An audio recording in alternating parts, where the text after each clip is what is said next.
नेपालमा आएको भोलिपल्ट किन यस्तो प्रावधान राखियो? यो 7 वर्ष भनेर प्रतिनिधि सभाले भन्दै यो सरकारले किन यसरी बलजफ्ताइ गर्यो? के को आधारमा गर्यो? के को इन्ट्रेस्टमा गर्यो? वैवाहिक अंगीकृतको सन्दर्भमा कुनै बहस छ भने मेरो यो चुनौती छ यो गरिमामय सदनमा सम्माननीय अध्यक्ष महोदय कि अहिलेको संविधानमा परिवर्तन नगरेसम्म, संविधानमा संशोधन नगरुन्जेलसम्म वैवाहिक अंगीकृतको सन्दर्भमा कुनै पनि कानुन बनाउन सकिँदैन। किनभने संविधानमा प्रष्टै लेखिएको छ कि विदेशी महिलाले नेपाली पुरुषसँग विवाह गरेर आइसकेपछि उनले चाहेमा प्रक्रिया पुर्याएर नागरिकता दिने, संविधानले प्रक्रिया पुर्याएर नागरिकता दिने भनेर भनिराखेको छ। तपाईले कसले अधिकार दियो कानुन बनाउने कि 7 वर्ष 5 वर्ष 2 वर्ष 1 वर्ष? यो त टोटल अल्टा भाइरस हुन्छ। संविधानको विरुद्धमा कानुन बन्न सक्दैन। मेरो जिकिर यही छ कि संविधानको विरुद्धमा कानुन बन्न सक्दैन। 7 वर्ष वैवाहिक अंगीकृत नागरिकता महिलालाई दिने जो प्रावधान थियो त्यो हटाउनु पर्ने कुनै कारण थिएन जो समितिले पास गरेको छ। त्यसमा पनि विचार पुर्याएन भन्ने मेरो ठहर छ। र तेस्रो कुरा, महिला चाहिँ जो नेपाली नागरिक हुनुहुन्छ उहाँहरूले कुनै विदेशी नागरिक पुरुषसँग बिहा गरेको अवस्थामा कुनै प्रावधानै नराख्ने, यहाँ बस्न खोज्यो, यहाँ नागरिकता लिन खोज्यो भने क्राइटेरिया हुन सक्ला, तर प्रावधानै नराख्ने कुरा महिलामाथि ठुलो अन्याय हो। त्यसकारणले यसबारेमा पनि प्रावधान खोल्नुपर्छ।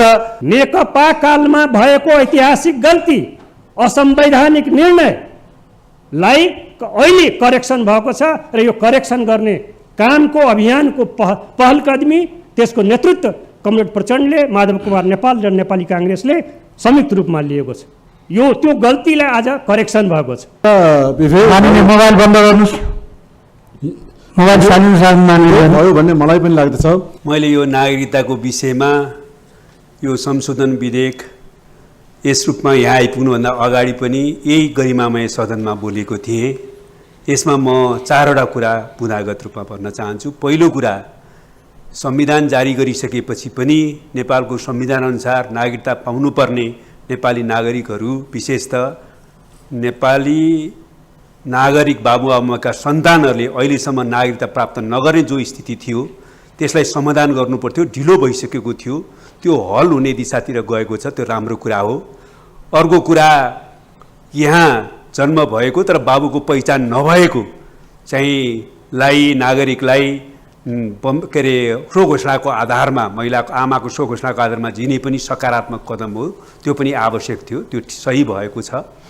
तर यो प्रावधान सही हुँदाहुँदै छिटै गर्नुपर्ने थियो, ढिलो भएको सन्दर्भमा अहिले भने पनि गरियो, त्यो ठिक छ। तर यसका 3टा कुराहरूमा म ध्यानाकर्षण गर्न चाहन्छु। पहिलो कुरा, यो लोकतान्त्रिक पद्धति, मूल्य र संसदीय मान्यताको कोणबाट यसरी विधेयक प्रस्तुत गर्न मिल्दैन। मैले कुरा बारम्बार भनेको छु। हामी कहाँ जान खोज्दैछौँ? एकछिन तात्कालिक रूपमा जे मन लागे पनि गर्ने प्रवृत्तिले हामीलाई गलत दिशातिर लैजान्छ। यो प्रतिनिधि सभाबाट राज्य व्यवस्था समितिमा गयो, राज्य व्यवस्था समितिले 2 वर्ष छलफल गर्यो, 2 वर्ष छलफल गरेर सहमति हुन नसकेपछि बहुमत र अल्पमतको आधारमा यसलाई चाहिँ प्रतिवेदन पठायो। अब प्रतिनिधि सभाले यसलाई जुन ढङ्गले छलफल गरेर त्यही प्रतिवेदनमा छलफल गर्ने निर्णय गर्नु पर्थ्यो। त्यसो नगरिकन सरकारले प्रतिवेदन अनुसारको विधेयक फिर्ता लिने, फिर्ता लिइसकेपछि अल्पमतको विचार लागू हुने गरी कानुन व्यवस्था गर्न विधेयक प्रस्तुत गर्ने यो चलन हामीले चलायौँ भने लोकतन्त्र अत्यन्तै कमजोर हुन्छ, संसदीय मान्यता कमजोर हुन्छ। त्यसैले यो कोणबाट यो गलत छ मैले भनेको छु। अन्तर्वस्तुको हकमा म 2टा कुरा भन्छु। 7 वर्ष वैवाहिक अंगीकृत नागरिकता महिलालाई दिने जो प्रावधान थियो त्यो हटाउनु पर्ने कुनै कारण थिएन जो समितिले पास गरेको छ। त्यसमा पनि विचार पुर्याएन भन्ने मेरो ठहर छ। र तेस्रो कुरा, महिला चाहिँ जो नेपाली नागरिक हुनुहुन्छ उहाँहरूले कुनै विदेशी नागरिक पुरुषसँग बिहा गरेको अवस्थामा कुनै प्रावधानै नराख्ने, यहाँ बस्न खोज्यो, यहाँ नागरिकता लिन खोज्यो भने क्राइटेरिया हुन सक्ला, तर प्रावधानै नराख्ने कुरा महिलामाथि ठुलो अन्याय हो। त्यसकारणले यसबारेमा पनि प्रावधान खोल्नुपर्छ र आवश्यक क्राइटेरिया सहित भन्ने कुरा म अहिले सैद्धान्तिक छलफलमा पुनः भन्न चाहन्छु। धन्यवाद। सम्माननीय अध्यक्ष महोदय, सबभन्दा पहिला यो नेपालको अन्तरिम संविधान 2063 र नेपाल नागरिकता ऐन 2063 यो नेपालका मुख्य राजनीतिक पार्टीहरूको बीचको राष्ट्रिय सहमतिको दस्तावेज हो र यो दस्तावेज क्रान्तिको दस्तावेज हो, परिवर्तनको दस्तावेज हो। यो कुराले सबभन्दा पहिला म जोड दिँदै त्यो अन्तरिम संविधानमा रहेका नागरिकता सम्बन्धी व्यवस्थालाई जस्ताको त्यस्तै हामीले नयाँ संविधानमा राख्यौँ र थप कुरा के राख्यौँ भन्दाखेरि एनआरएन सम्बन्धी नागरिकताको व्यवस्था थप राख्यौँ र जन्मसिद्धका सन्तानहरूको बारेमा थप कुरा राख्यौँ र त्यसरी यी मुख्य रूपमा दुईटा कुरा थपेर अन्तरिम संविधानमा नागरिकता सम्बन्धी रहेको व्यवस्था र 63को नागरिकता ऐनमा रहेको व्यवस्थालाई हामीले नयाँ संविधानमा संश्लेषित गरेका छौँ र नयाँ संविधानमा त्यसरी हामीले समावेश गरेका छौँ र अहिले जे संशोधन विधेयक आएको छ मेरो भनाइ के छ भने सामान्य अध्यक्ष महोदय अहिलेको संविधानको कम्प्लिटली लेटर एन्ड स्पिरिटमा अक्षर र भावनामा अहिलेको विधेयक आएको छ। म यसको लागि म नेपाल सरकारलाई माननीय गृहमन्त्रीजीलाई उहाँहरूले गर्नुभएको प्रयत्नलाई म धन्यवाद दिन चाहन्छु र म धन्यवाद विशेष रूपमा आजको यो बैठकमा सामान्य अध्यक्ष महोदय म नेकपा माओवादी केन्द्रको अध्यक्ष कमरेड प्रचण्डलाई र एकीकृत समाजवादीका अध्यक्ष कमरेड माधव कुमार नेपाललाई म विशेष रूपमा नेपाली काङ्ग्रेसको तर्फबाट म धन्यवाद दिन चाहन्छु कि नेकपा कालमा भएको ऐतिहासिक गल्ती असंवैधानिक निर्णयलाई अहिले करेक्सन भएको छ र यो करेक्सन गर्ने कामको अभियानको पहल कदमी त्यसको नेतृत्व कमरेड प्रचण्डले माधव कुमार नेपाल र नेपाली काङ्ग्रेसले संयुक्त रूपमा लिएको छ। यो त्यो गल्तीलाई आज करेक्सन भएको छ। यो कुरा भन्दै म के भन्न चाहन्छु भने यदि वैवाहिक अङ्गीकृतको सन्दर्भमा कुनै बहस छ भने मेरो यो चुनौती छ यो गरिमामय सदनमा सामान्य अध्यक्ष महोदय कि अहिलेको संविधानमा परिवर्तन नगरेसम्म संविधानमा संशोधन नगरुन्जेलसम्म वैवाहिक अङ्गीकृतको सन्दर्भमा कुनै पनि कानुन बनाउन सकिँदैन किनभने संविधानमा प्रष्टै लेखिएको छ कि विदेशी महिलाले नेपाली पुरुषसँग विवाह गरेर आइसकेपछि उनले चाहेमा प्रक्रिया पुर्याएर नागरिकता दिने संविधानले प्रक्रिया पुर्याएर नागरिकता दिने भनेर भनिराखेको छ। तपाईँलाई कसले अधिकार दियो कानुन बनाउने कि 7 वर्ष 5 वर्ष 2 वर्ष 1 वर्ष? यो त टोटल अल्टा भएर सुन्छ। संविधानको विरुद्धमा कानुन बन्न सक्दैन। मेरो जिकिर यही छ कि संविधानको विरुद्धमा कानुन बन्न सक्दैन। यदि त्यसमा कुनै रिथिङ्किङ गर्ने हो भने संविधानको त्यो धारालाई ल्याउनुपर्छ बहसमा, परिवर्तन गर्ने हो कि नगर्ने हो बहस गरौँ, नयाँ ढङ्गले बहस गरौँ। त्यसकारणले 7 वर्षे माननीय सुरेश कुमार आले मगर समय 3 मिनट। यो विधेयकको पहिलो कुरा त यो प्रक्रियामा एकदमै धेरै असहमति जुन तरिकाले यो प्रतिनिधि सभाबाट हाम्रो सभामा आएको छ त्यो प्रक्रियामा मेरो असहमति छ। यो विधेयक पहिलाको सरकारले प्रतिनिधि सभामा पेश गरेर 22 महिना प्रतिनिधि सभाको राज्य व्यवस्था समितिमा छलफल भएर एउटा निचोडको अवस्थामा आएर प्रतिवेदन आइसकेपछि अहिलेको सरकारले त्यही प्रतिवेदनमा केही सच्याउनै पर्ने प्रावधान भए त्यही प्रतिवेदनमा संशोधन गर्न लगाएर समितिबाट फिर्ता ल्याउन सक्थ्यो। त्यो नगरिकन एकदमै अनाहक रूपमा चाहिँ यो विधेयकलाई फिर्ता लगेर कसको दबाब कसको इन्ट्रेस्ट कसको चालमा के भइराखेको छ थाहा छैन। तर नागरिकता जस्तो संवेदनशील विषयमा सरकारले बलमिचाइ गरेको छ। सरकारले बलमिचाइ मात्रै गरेको छैन, संसदको अवमूल्यन गरेको छ। सांसदको स्वविवेक गर्ने निर्णय गर्नेको पनि अवमूल्यन गरेको छ।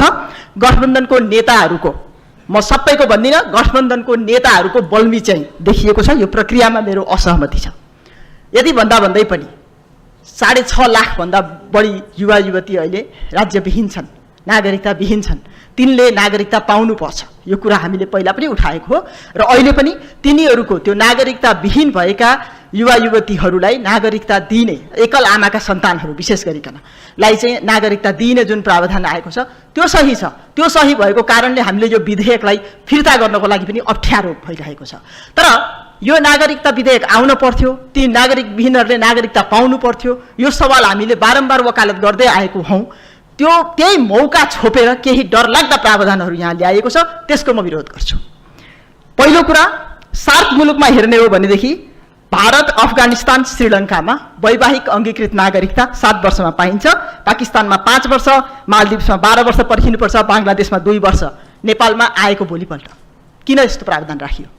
यो 7 वर्ष भनेर प्रतिनिधि सभाले भन्दै यो सरकारले किन यसरी बल जफ्ताइ गर्यो? के को आधारमा गर्यो? के को इन्ट्रेस्टमा गर्यो? यो कुरा यहाँ प्रश्न पारिनुपर्छ। लैङ्गिक विभेद र पितृसत्ताको बल्मी चाहिँ प्रष्ट रूपमा देखिन्छ। छोराले बिहा गरेर ल्याएको विदेशी बुहारीले आउने बित्तिकै पाउँछ, छोरीले विदेशीसँग प्रेम गर्यो बिहा गर्यो भनेदेखि उसले कहिले पनि पाउँदैन, पाउने प्रावधान राखिएकै छैन। यो बल्मी चाहिँ पनि एकदमै धेरै पितृसत्ताको बल्मी चाहिँ भन्छु मैले। त्योबाट मेरो असहमति केही प्रावधानहरूमा छन्। धन्यवाद। माननीय दिलकुमारी रावल थापा पार्वती, समय 3 मिनट। सम्माननीय अध्यक्ष महोदय, नागरिकता नागरिकको एउटा पहिचान हो।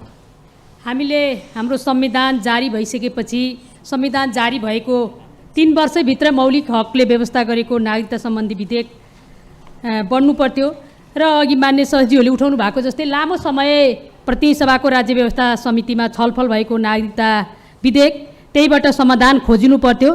तर त्यो नगरी सरकारले त्यसलाई फिर्ता गरेर नयाँ प्रक्रिया गर्यो। प्रक्रियागत कुरामा पनि मेरो असहमति म व्यक्तिगत रूपमा जारी राख्न चाहन्छु। सँगसँगै वैवाहिक अङ्गीकृतको सवालमा जुन प्रावधान आज संसारका कुनै पनि देशमा तुरुन्तै नागरिकता पाउने प्रावधान छैन, के कारणले हाम्रो यो अवस्था सिर्जना भयो? म माननीय मन्त्रीज्यूबाट जवाफ दिन चाहन्छु। लैङ्गिक समानताको हिसाबले संविधानमा जारी भएको अवस्था पनि र अहिले हामी 21औं शताब्दीमा आइसक्दा पनि फेरि पनि हामीले लैङ्गिक समानता प्राप्त गर्ने अवस्था यो नयाँ विधेयकमा पनि पाउन सकेनौँ। फेरि पनि लैङ्गिक असमानता र महिलामाथि फेरि विभेदको अवस्था कायमै गर्छ। पहिलाको तुलनामा केही सकारात्मक भए पनि आजको युगमा आइपुग्दा पनि अझै लैङ्गिक असमानता कायम छ। यो तर्फ वर्तमान सरकारले पनि ध्यान दिन सकेन।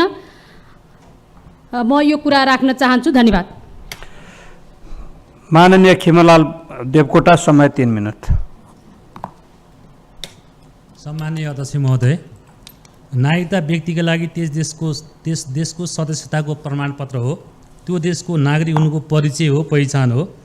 नागरिकताले राज्यमा सहभागिता र प्रतिनिधित्वको अधिकार प्रदान गर्दछ। नागरिकता एउटा महत्त्वपूर्ण राजनीतिक विषय पनि हो। जनसाङ्ख्यिक र भौगोलिक रूपमा संसारका ठुला देशसँग जोडिएको भू राजनीतिक विषय पनि हो। नागरिकता राष्ट्र र राष्ट्रियतासँग जोडिएको विषय पनि हो। त्यसैले यो ज्यादै संवेदनशील विषय हो। नागरिकताको प्राप्ति नागरिकको मौलिक र संवैधानिक हकसँग जोडिएको विषय पनि हो। विशेषतः नागरिकता दिने आधारहरू 6वटा छन्: वंश, जन्म, अङ्गीकृत, सम्मानार्थ, क्षेत्र विलय वा क्षेत्र प्राप्ति, गैर आवश्यक। मैले 1-2टा विषयमा यहाँ प्रकाश पार्न अनुमति चाहन्छु। वंशजको आधार, यसलाई राइट अफ ब्लड पनि भनिन्छ। यो बाबु वा आमाको वंशजको नागरिकताको आधारमा प्रदान गरिन्छ। जन्मको आधार माटोको नाताको आधारमा प्रदान गरिन्छ।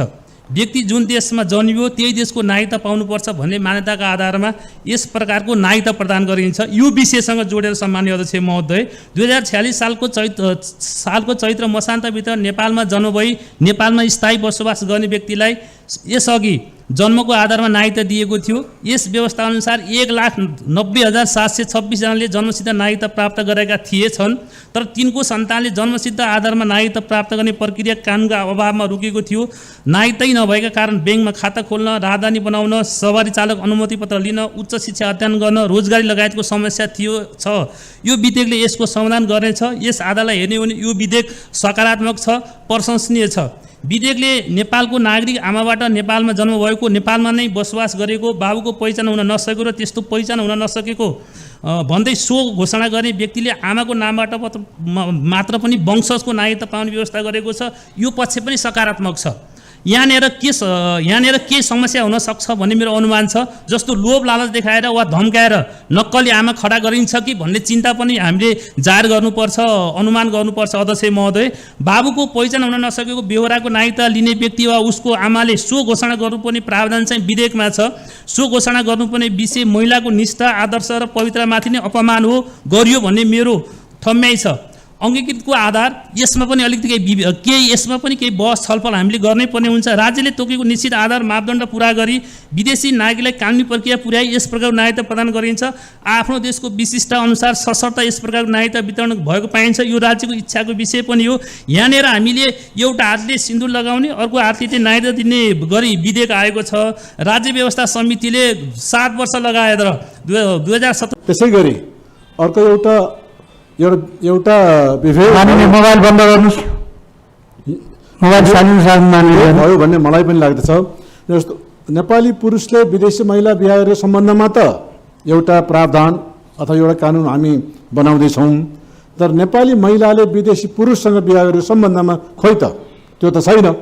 त्यसैले नेपाली महिलाले विदेशी पुरुषसँग बिहा गरेको सम्बन्धमा पनि उसले चाहेमा नेपालमा बसोबास गरेर उसले चाहेमा त्यस पुरुषले नेपाली महिला बिहा गर्ने पुरुषले चाहेमा उसलाई पनि नागरिकता दिने अङ्गीकृत नागरिकता दिने एउटा प्रावधान हुनुपर्दछ। भलै त अलिक बढी समयको होला राख्नु पर्ला तर जे होस् त्यस्तो व्यवस्था हुनुपर्दछ भन्ने मलाई लाग्दछ। धन्यवाद। माननीय रामचन्द्र राई, समय 3 मिनट। अध्यक्षज्यू, तराईमा रहेका दलित, मुसहर, डोम, चमार जसको एक खुट्टा टेक्ने जमिन पनि थिएन र उनले त्यो भए बापत नागरिकता लिन पाएका थिएनन्, ती मान्छेले यो विधेयक आएपछि तिनले नागरिकता पाउनु भएको छन्। यो राम्रो पक्ष भएको छ। त्यसै गरी बाउ र आमा दुवैजना नागरिक छन् अनि छोरछोरी गैर नागरिक भएका छन्, तिनले पनि यो विधेयक आइसकेपछि, यो कानुन आइसक्यो, यो ऐन आइसकेपछि तिनले आएको चाहिँ नि बुझिन्छ। किन भन्दाखेरि हामीले कसको निम्ति चाहिँ नि यो नागरिकतालाई खोक्लो गर्दैछौँ? देशका चाहिँ संसारका चाहिँ हरेक देशहरूको चाहिँ नागरिकताहरू नागरिकता प्रावधानहरू चाहिँ कडा खालको हुन्छ। अन्य देशहरूको तुलनामा हाम्रो देश चाहिँ अत्यन्त चाहिँ सानो छ। तीनतिरबाट चाहिँ विशाल चाहिँ जनसङ्ख्या भएको राष्ट्रले चाहिँ घेरेको छ। सिमानाहरू चाहिँ रेगुलेट छैन। यस्तो ठाउँमा यस खालको चाहिँ खुकुलो नागरिकता बनाउनुको अर्थ जनसङ्ख्या अतिक्रमणलाई चाहिँ हामीले निम्तो दिनुहुन्छ। त्यसैले यो कुराको यस खालको चाहिँ प्रावधान हामीले राखिनुहुन्न र यसलाई पास गरिनुहुन्न भन्ने कुरा मैले निवेदन गर्न चाहन्छु। त अर्को कुरा यहाँ चाहिँ वंशजको नागरिकता र अङ्गीकृत नागरिक विधेयक 2079 को विषयमा यहाँ छलफल गर्न लागिरहेका छौँ। यो वास्तवमा जो नेपालमा जन्मेका नेपाली नागरिकहरू अनागरिक भएर बाँचेका थिए, धेरै गुनासो गरेका थिए, तिनका पीडाहरू हामीले सुनेका थियौँ। हरेक दिन हामीलाई फोन गरेका थिए। उनीहरूले पेसा व्यवसाय गर्न पाएका थिएनन्, अध्ययन गर्न पाएका थिएनन्, उनीहरूलाई रोजगारको समस्या थियो। उनीहरूको हकमा लाखौँ नेपालीहरू जो अनागरिक भएर बसेका थिए उनीहरूलाई नागरिकता प्रदान गर्ने राज्यको दायित्व थियो। उनीहरूको हकमा विधेयकमा जुन आएको छ त्यो जायज छ। तर यहाँ प्रसङ्ग उठ्यो यो जुन वैवाहिक अङ्गीकृतको विषयमा। यो अहिले नेपाल तरङ्गित भएको छ। नेपाली जनताले धेरै प्रश्न गरेका छन्, आशंका व्यक्त गरेका छन्। वास्तवमा अरू देशका अभ्यासहरूलाई पनि हामीले हेरेका छौँ। अरू देशहरूले जुन एउटा प्रावधान राखेका छन्, अन्त देशका प्रचलनलाई समेत व्यवस्था गरेर जुन ढङ्गले यो एउटा समय सीमालाई हटाइएको छ। राज्य व्यवस्था समितिमा, प्रतिनिधि सभाको राज्य व्यवस्था समितिमा लामो समयसम्म छलफल गरेर जुन प्रावधान राखिएको थियो, जुन समय सीमा राखिएको थियो, त्यो समय सीमालाई हटाइएर सरकारले एकदम जबरजस्त रूपमा जसरी ल्याएको छ त्यो अत्यन्तै आपत्तिजनक छ।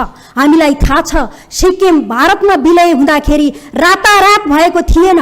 त्यहाँ भारतमा सिक्किम अन्तिम पात्र लेन्डुप दोर्जे थिए। त्यो योजनाबद्ध थियो। त्यसैले हामी सचेत छौँ नेपाली नागरिक यो कसको इन्ट्रेस्टमा आइरहेको छ भन्ने विषयमा म प्रश्न गर्न चाहन्छु। र म राष्ट्रिय सभालाई, माननीय ज्यूहरूलाई, प्रतिनिधि सभाबाट आएको यो प्रावधान जुन छ, यो हटाइएको समय सीमा हटाइएको जुन छ, यो यसलाई चाहिँ हामीले हामी सच्याउँ र यो खारेजयोग्य छ। म सम्पूर्ण माननीय ज्यूहरूलाई समेत अनुरोध गर्न चाहन्छु। अर्को, यो जुन नेपाली आमाका सन्तानहरूले के अरे चाहिँ एउटा नागरिकता प्राप्त गर्ने, पितृत्वको पहिचान नभएकाहरूले प्राप्त गर्ने विषय जुन छ, यो घोषणा गर्ने भन्ने प्रावधान यो जायज छैन, यो ठिक छैन। किनभने सन्तानहरूलाई समेत एउटा प्रताडित, त्यस्ता सन्तानहरूलाई चाहिँ एउटा नेपाली आमाका सन्तानहरूलाई प्रताडित बनाउने हिसाबले, हिंसाबोध बनाउने हिसाबले घोषणा भनेर जे राखिएको छ त्यो हटाउनु पर्छ भनेर म सुझाव राख्न चाहन्छु। धन्यवाद। माननीय इन्दिरा देवी गौतम, समय 3 मिनट।